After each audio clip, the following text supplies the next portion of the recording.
আজকে আমার আলোচনার বিষয় পুরুষের যৌন দুর্বলতার কারণ। দেশের এবং প্রবাসের ভাই বোনদের প্রতি সালাম। আসসালামু আলাইকুম। আমি প্রভাষক ডাক্তার রিক্তা পারভীন, হোমিওপ্যাথি এবং আয়ুর্বেদিক চিকিৎসক। অনেক পুরুষ যখন ফোনের মাধ্যমে চিকিৎসা নিতে চায়, তখন প্রথমেই বলে যে, "ম্যাডাম যৌন দুর্বলতার কারণ কি?" আবার যখন চেম্বারে আসে চিকিৎসা নেওয়ার জন্য, তাদের একটাই প্রশ্ন বেশি থাকে যে, এইটার কারণ কি? যৌন দুর্বলতা তো বিভিন্নভাবে কিন্তু হয়ে থাকে। যেমন কারোর সহবাসের ইচ্ছা কম, ইচ্ছাই হয় না।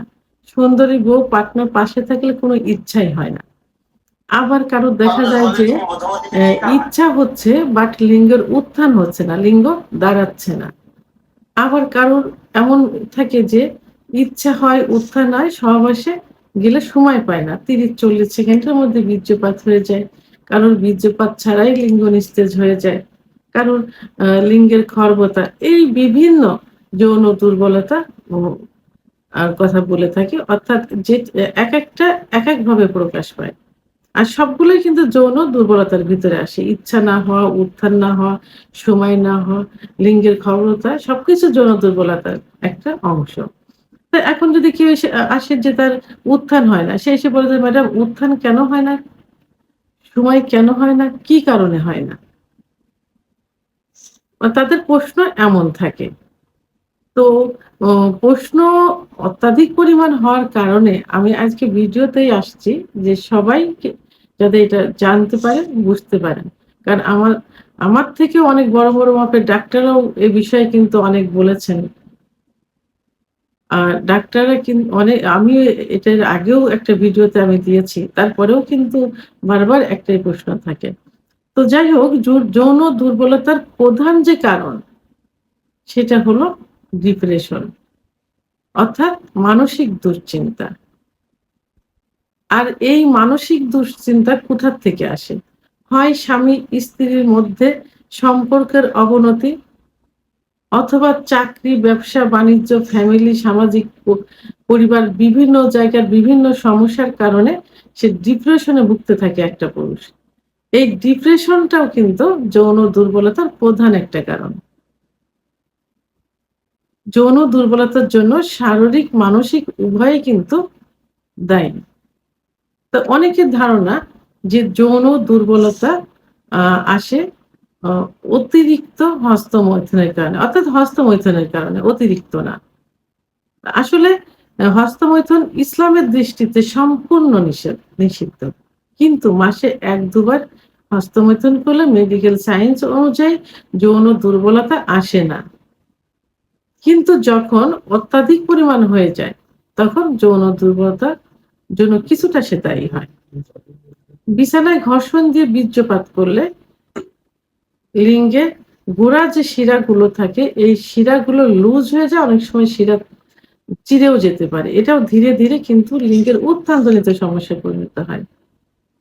আরেকটা সমকামিতা, অতিরিক্ত স্বপ্নদোষ। অতিরিক্ত স্বপ্নদোষ মানে একবার স্বপ্নদোষ হলে যে পরিমাণ বীর্য যায়, আ মা ৩-৪ বার সহবাস করলে সেই পরিমাণ বীর্য যায়। সেহেতু হস্তমৈথুন যদি স্বপ্নদোষ যদি অতিরিক্ত হয়ে থাকে, তাহলে কিন্তু যৌন দুর্বলতার জন্য, লিঙ্গের খর্বতার জন্য অনেকাংশে দায়ী।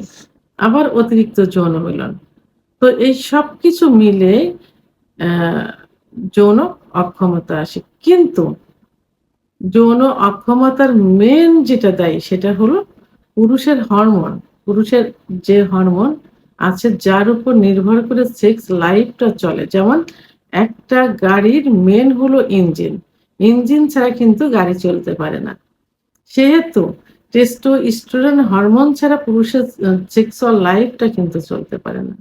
তো এই টেস্টোস্টেরন হরমোন যখন কমে যাবে, তখন পুরুষের যৌন দুর্বলতা চলে আসে। তো এই টেস্টোস্টেরন হরমোন সাধারণত ২৫ এর পরে কমতে থাকে একটা পুরুষের। তো কারণ ২৫ এর আগে যে কারণগুলো বললাম, হস্তমৈথুন, বিছানায় ঘর্ষণ, স্বপ্নদোষ, এগুলো ২৫ এর আগে কিন্তু পুরুষের ভিতরে সবথেকে বেশি হয়। ২৫ এর পরে যে একটা পুরুষ পরিপূর্ণ একটা পুরুষে পরিণত হয়। অর্থাৎ তার দায়িত্ব জ্ঞান তখন অনেকটা বেড়ে যায়। তখন বিয়ের একটা বিয়ে হয়, সংসার হয়। তখন পারিবারিক, সামাজিক, ব্যবসা-বাণিজ্য, চাকরি পুরাটাই তার অ কাঁধে এসে ভর করে। এবং এই সময় দেখা যায় ডায়াবেটিস, উচ্চ রক্তচাপ, হার্টের সমস্যা, আম আ কোলেস্টেরল ইত্যাদি থাকে। তখনই আস্তে, আস্তে যৌন অ আস্তে, আস্তে হরমোন কমতে থাকে পুরুষের টেস্টোস্টেরন হরমোন। তো এই যে যখন কমে যায়, তো এটা যে ২৫ এই কমবে সেটা না, ২৫ এর পরে যেকোনো সময় হতে পারে। ৩০, ৪০, ৫০, ৫৫ বছর, ৬০ বছর বয়সে এই সময় হতে পারে। তখন অনেকে না জেনে না বুঝে অর্থাৎ যৌন দুর্বলতা এমনই একটা সমস্যা যে পুরুষ এটা কিন্তু প্রকাশ করতে চায় না। কাউকে বলতে চায় না। এর জন্য যে একজন ডাক্তারের কাছে যাবে, ডাক্তারের শরণাপন্ন হবে, তাকে খুলে বলবে, চিকিৎসা নিবে, এটা বলতে চায় না। এবং সে যৌন দুর্বলতায় ভুগছে। সে বাজার থেকে অন টাইম ওষুধ নিয়ে সে খাচ্ছে। কিন্তু পার্টনার তার স্ত্রীকে কিন্তু সে বলছে না। কি করে? দোকান থেকে লুকিয়ে ট্যাবলেট খেয়ে স্ত্রীর কাছে আসে। তারপরেও কিন্তু মুখ খোলে না। গোপনে, গোপনে কি করে? ওই রোডঘাটের পাশে বসে থাকা কবিরাজ, হেকিম, আ বিকল্পধারা চিকিৎসা ইত্যাদি চিকিৎসা নেন। যেগুলো শুধুমাত্র অন টাইম হিসাবে কাজ করে। আর এই অন টাইম ট্যাবলেট খেলে আপনার কিডনি যাবে, আ অন টাইমেও কাজ করবে না, পরবর্তীতে কোনো চিকিৎসাতেও কাজ করবে না। তো এইসব কারণে ২৫ এর পরে যে যৌন অক্ষমতা চলে আসে।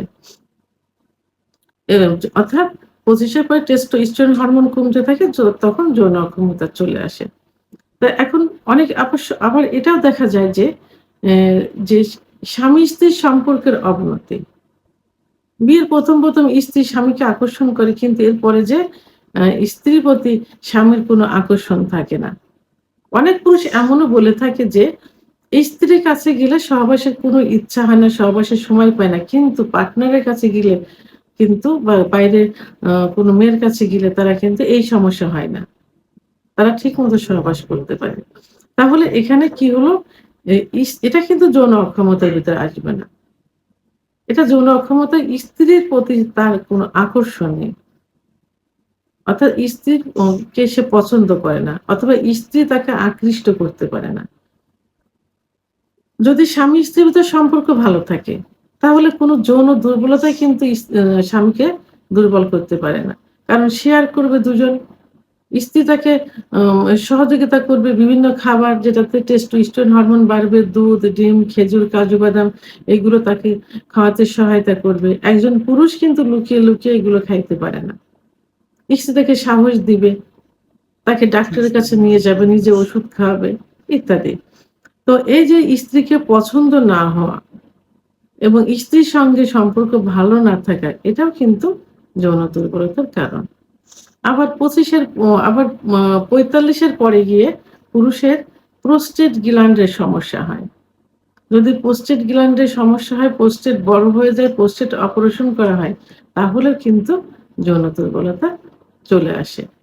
আবার উম রাত্রি জাগরণ, বিশ্রাম না নেওয়া, পরিমিত পরিমাণ পানি না খাওয়া, ভিটামিন ডির অভাব ইত্যাদির কারণে যৌন দুর্বলতা আসে। আবার অনেকের ধারণা যে ডায়াবেটিস হলেই যৌন দুর্বলতা চলে আসে। এটা কিন্তু একদম ভুল। ডায়াবেটিস হলেই যে যৌন দুর্বলতা আসবে এমন কোনো কথা নেই। ডায়াবেটিস যদি কন্ট্রোল থাকে, ডায়াবেটিসটা নিয়ন্ত্রিত জীবন।